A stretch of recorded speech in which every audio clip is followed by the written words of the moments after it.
వాళ్ళు బెంగళూరు, బాంబే, చెన్నై లేదు మన హైదరాబాద్ పిలిపించండి అన్నారు. అధికారులు హైదరాబాద్ పిలిపిస్తా అంటే మేము రావన్నారు. ఇక్కడున్న మినిస్టర్స్ని ఎయిర్పోర్ట్కి పంపించారు. ఓ పక్క యునైటెడ్ ఫ్రంట్ చైర్మన్గా పార్లమెంట్లో అవిశ్వాస తీర్మానం ఫేస్ చేయాలి, మొదటి రోజు అసెంబ్లీ సెషన్ ఫేస్ చేయాలి.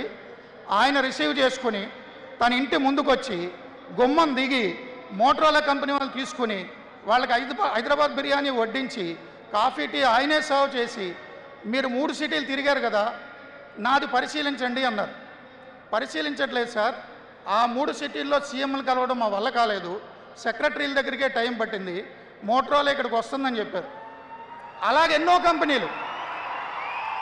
కంపెనీలు అంటే ఫోకస్, ఒక హెడ్ ఆఫ్ ది ఇన్స్టిట్యూట్, ఒక హెడ్ ఆఫ్ ది ఫ్యామిలీ ఎలా చేస్తే ఆ కుటుంబం బాగుంటుందో, ఆ ఇన్స్టిట్యూట్ బాగుంటుందో దానికోసం ఆయన కాలికి బలపం కట్టుకు తిరిగారు.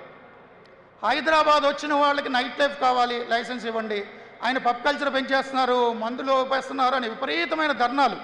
కంప్యూటర్లు కూడు పెడతాయా అని అసెంబ్లీలో పెద్ద ఉద్యమాలు.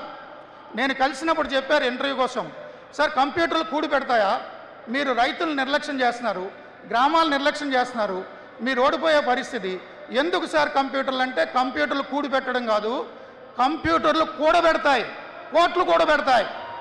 మీరు ఎవరినైతేనే రైతును నిర్లక్ష్యం చేస్తా అంటున్నారో, రైతు బిడ్డలు కోట్లు గడిస్తారు అమెరికా వెళ్ళి. నేను ఓడిపోయినా పర్లేదు, నాకు మెజారిటీ ముఖ్యం కాదు, ప్రయారిటీ ముఖ్యం. నా భవిష్యత్తు తరాలు, నా బిడ్డలు, తెలుగు జాతి బిడ్డలు విదేశాల్లో జెండా ఎగరేస్తారు, కోట్ల రూపాయలు సంపాదన చేస్తారు, ఆంధ్రప్రదేశ్ అభివృద్ధి చెందుతుంది. ఒక సాఫ్ట్వేర్ ఇంజనీర్ ఉన్నా అంటే 3 ఉప ఉంటారు. అంటే ఇప్పుడు 7 లక్షల మంది హైదరాబాద్లో ప్రత్యక్షంగా ఉద్యోగం ఉంటే 21 లక్షల మంది పరోక్షంగా లబ్ధి పొందుతారు. కార్ డ్రైవర్లు, లాండ్రీ వాళ్ళు, అపార్ట్మెంట్ వాచ్మెన్లు, ఏటీఎం సెంటర్లు, apartments, construction. So Chandrababu Naidu గారి విజన్ నాకు తెలుసు. ఆయన ఓడిపోయినా కానీ తెలుగు జాతిని గెలిపించాలనుకున్నాడు. ఆయన పాలసీలన్నీ నాకు తెలుసు. అమరావతి సిటీ గురించి కూడా అదే ప్లాన్ చేశారు.